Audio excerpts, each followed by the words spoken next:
Greetings, everyone. This is Rock and Roll Spot Connection with Weekly Comic Book. We've covered this week's Marvel books as well as a title from Boom Studios, and now it's on to this distinguished competition. That's correct. Time for DC. Kicking things off, we've got this week's Batman book, starting off with Detective Comics number 1054. Yes, okay. So, where we left off in Shadows of the Bat,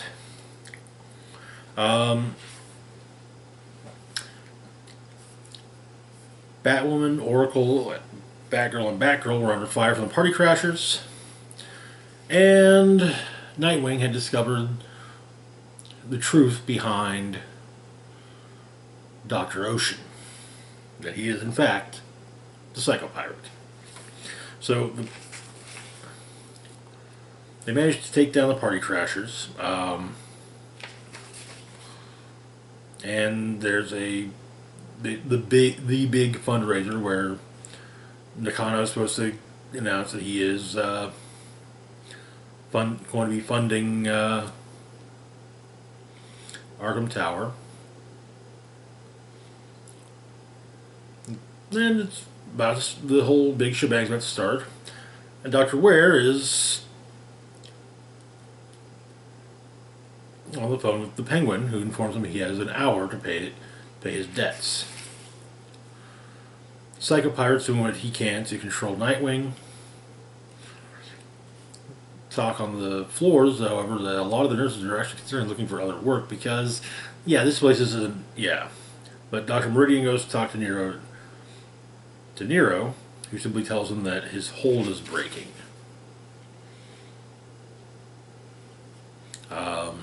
Deb Donovan's written an article about the tower. And also the tower, the Party Crashers are getting ready to, well, crash the party. Penguin is informed that the Party Crashers have arrived at the tower, however.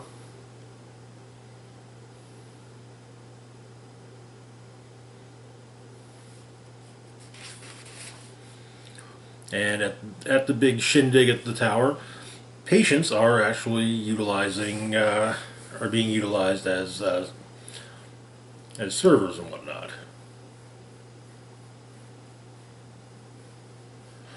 As Psycho Pirate tries to control Nightwing, however, his hold finally breaks, and the Party Crashers are noticed by Nightwing on one of the monitors. However, Ware goes out to address the crowd and sees the Party Crashers.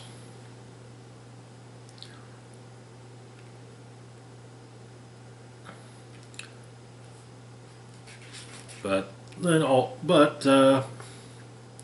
Siphon ends up killing one of the attendees, while Batwoman is trying to convince Mayor Nakano not to go ahead with further funding Arkham Tower. And of course, everything goes to shit.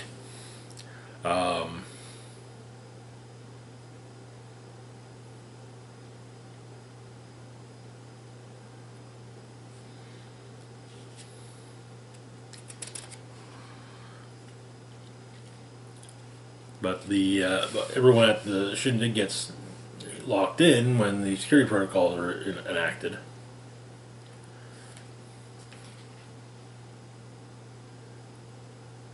And Siphon's made his way to Dr. Ware's office, where he's got a gun pointed at the not-so-good doctor's head, which is where this chapter of Shadows of the Bat ends.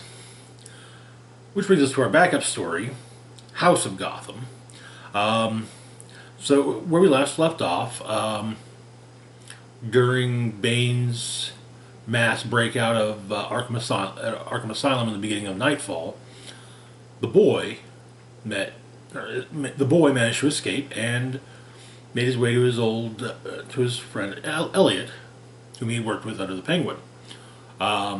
Basically, he needed to get out of Gotham. In the Batcave, after Bane broke Batman, Bruce tells Tim Drake about the boy, and so, he needs Tim to bring to. He goes on to explain that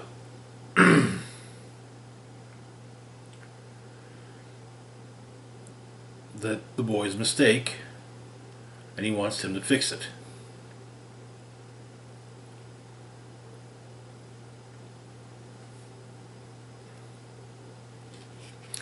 So, but the boy learns that apparently Batman's dead, so maybe he doesn't need to leave Gotham after all. We see some of the chaos that occurred during nightfall. Tim manages to track down to find the boy and talk to him, but then Azrael shows up.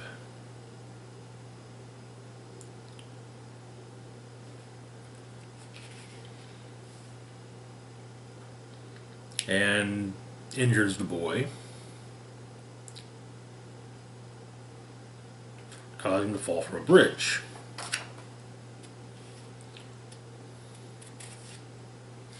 While Azrael berates Tim.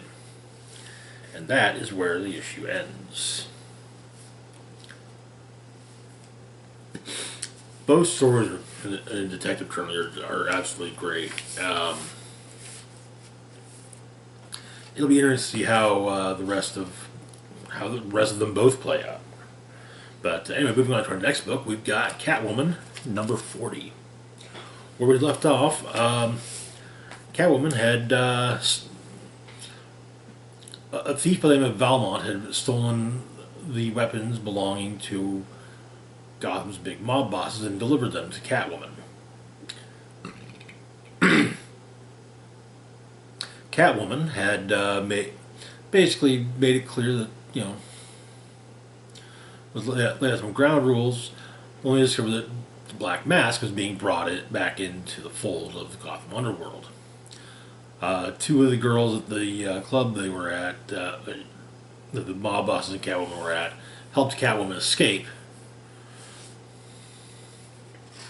but only just. So, Catwoman is now operating out of the Trixie Hotel, which is where mob bosses put up their, as she explained it, her side pieces. Christy, one of the girls who helped her, lives with the Trixie. And when Selina arrives, she discovers that Christy has been killed.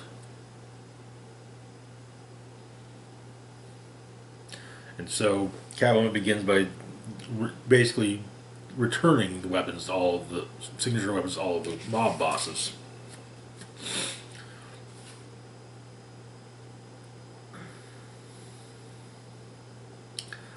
And we learn that we get an idea of the inner workings of the Tommaso crime family.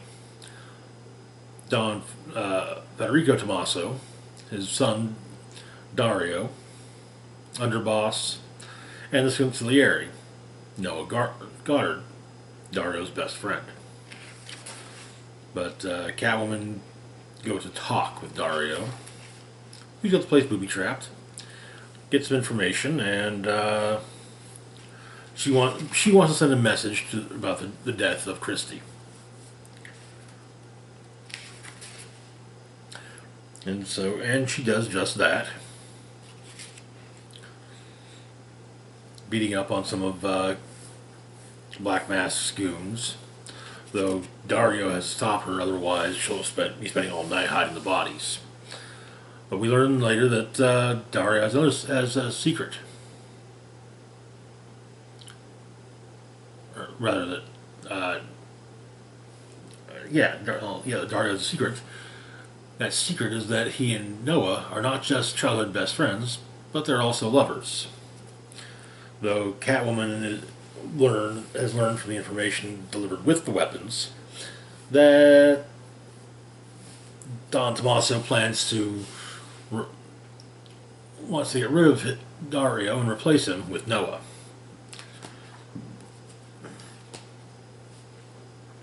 But Selina breaks into the museum and finds an antique diamond, 45 carats, from the now exhausted region of India, once known as Golconda. Valmont shows up, explaining that the diamond itself was stolen, and that him and Catwoman should steal it back. The two of them get into it. With Catwoman kind of like, I'm not doing this. But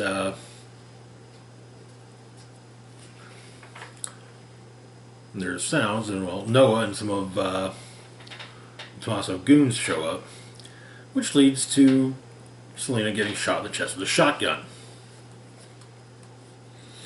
And she realizes as it happens that while Dario Tommaso is in love, to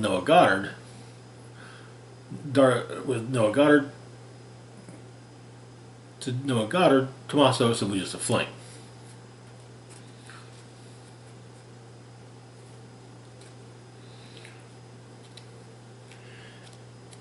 And while unconscious, she has a bit of a nightmarish flashback to the events of the story Heart of Hush, wherein the villainous Hush removed Catwoman's heart. But Valmont took care of her. The shotgun was actually filled with rock salt, which is not the first time Catwoman's been shot with a shotgun full of rock salt, but still hurts every time. And Valmont explains to her that he killed Goddard and his thugs.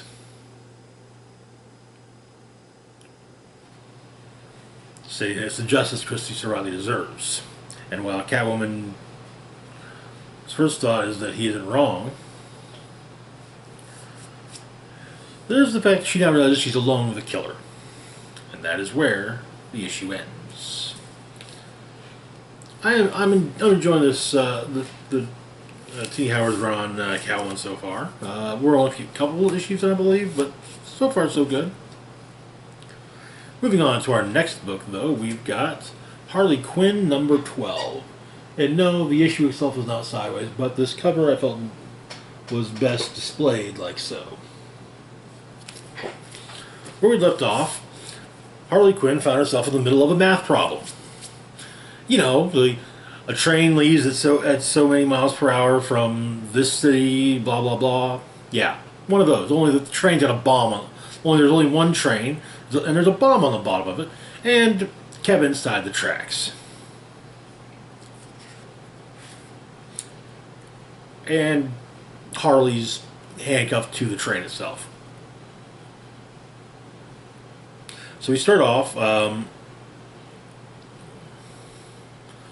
with a brief explanation of how it is that Keepsake managed to survive what happened to him at the hands of Hugo Strange at the end of Fear State. Someone in particular saved him. But while stuck on the train, Harley thinks about the various ways she could get out of this, or various ways other heroes could get out of it. Zatanna was handcuffed to a speeding train with a literal ticking time bomb. She just threw the hocus pocus, and those handcuffs would be gone faster than Zatanna's ability to make a top hat sexy. Superman would do that, the laser eye thing, and then just chuck the train into space like it was a deflated football during the Super Bowl. And Aquaman would figure something out, but she manages to break free. Gets aboard and tries to figure out just how to take care of the bomb and save Kevin. The bomb goes off, and Kevin sees the train explode. He figures Harley's dead, but she's not. She saves him. And support group has meanwhile showed up to take care of Keepsake and his repurposed peacekeeper or magistrate drones. Harley and Kevin show up to help, and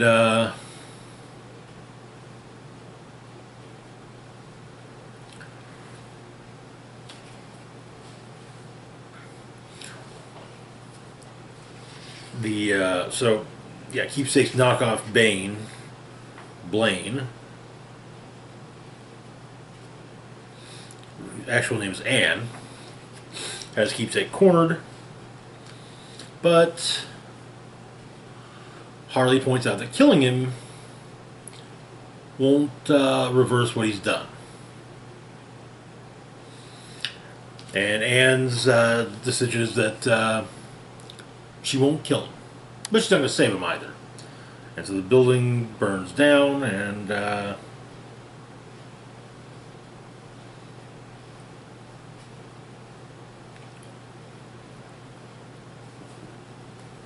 everyone seems happy, but Keepsake once again manages to survive.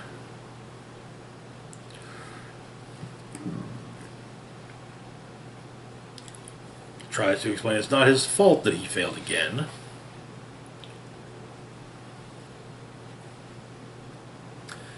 And this time, it seems he's killed in a manner that will stick by someone calling himself by a woman calling himself the Verdict. And that is where the issue ends. Good wrap up to the story. Verdict appears to be potentially speaking either a Punisher type or a dark reflection of Punisher types. We'll see. Either way, seems like she'd be someone that Jason Todd would likely see as a kindred spirit. Which brings us to our next book, Task Force Z, number 5. Where we left off, Task Force Z found themselves face to face with another squad of super zombies in a secret laboratory. And then another Task Force X squad shows up, led by KG Beast. They try to talk things out, but of course it all goes sideways. Two-Face learns that the members of Task Force Z, their bodies, basically the constant use of Lazarus resin, it's not working as quickly as it used to. Bane, however, does seem to be somewhat salvageable.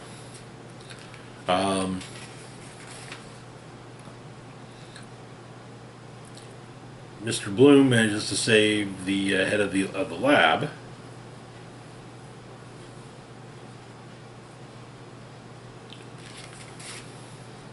And seemingly escape.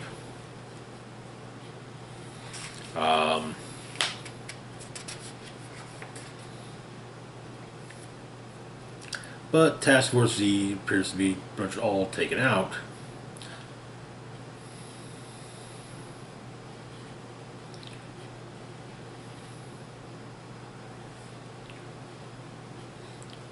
And we learn that, yes, KGB squad is working for Waller.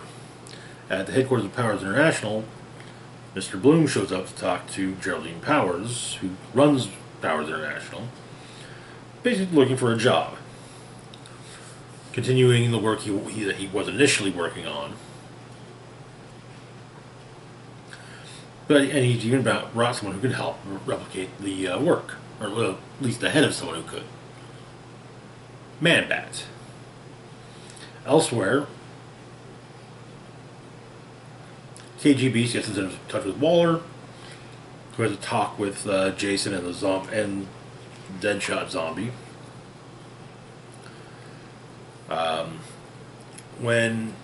As KGB means to take his time dealing with Jason, Deadshot frees himself, but is promptly shot down by KG Beast, though Waller was not. That was not sanctioned by Waller, as she wanted to be able to use Deadshot later. But KG Beast begins torturing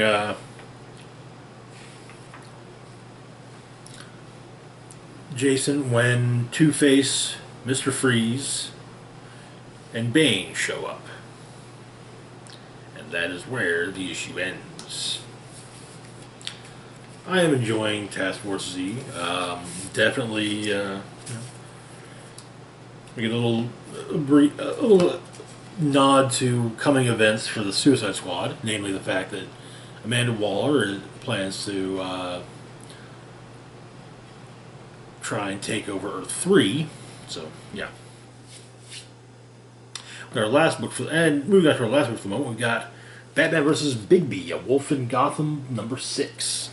Where we left off, Bookworm had managed to escape the clutches Batman and Bigby. So they're doing what they can, and he's enacting a spell as he appears to be possessed of a mystical entity, to basically return the mystical entity's body to it. And Bookworm's got himself a monster bodyguard, who Bigby wolfs out and takes on. Turns out, though, it's Grendel's mother. You know, from Beowulf. But Bookworm is falling apart, literally. The Robins go after the rest of the of Bookworm's people.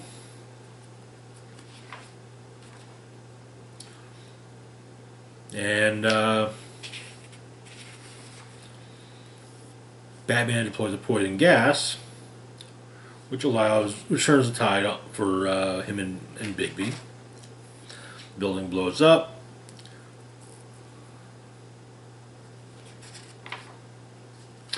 Batman and Bigby head back to the cave, listening into the radio chatter of the police and fire departments. But Cinderella catches up with what's left of Bookworm. After all, he's got her book. Shortly thereafter, Alfred just lets Bruce have it and quits. Though Batman says that Alfred does this from time to time. And we learn that the entity controlling Bookworm was other than Tottenkinder. And that night,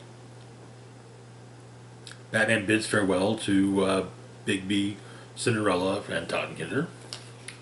And they all head out, with one of the Robins explaining that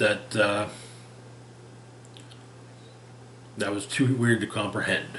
Though Batman states that they chose a weird life. It's best to get used to it. And that is where the series concludes. It was a fun series. I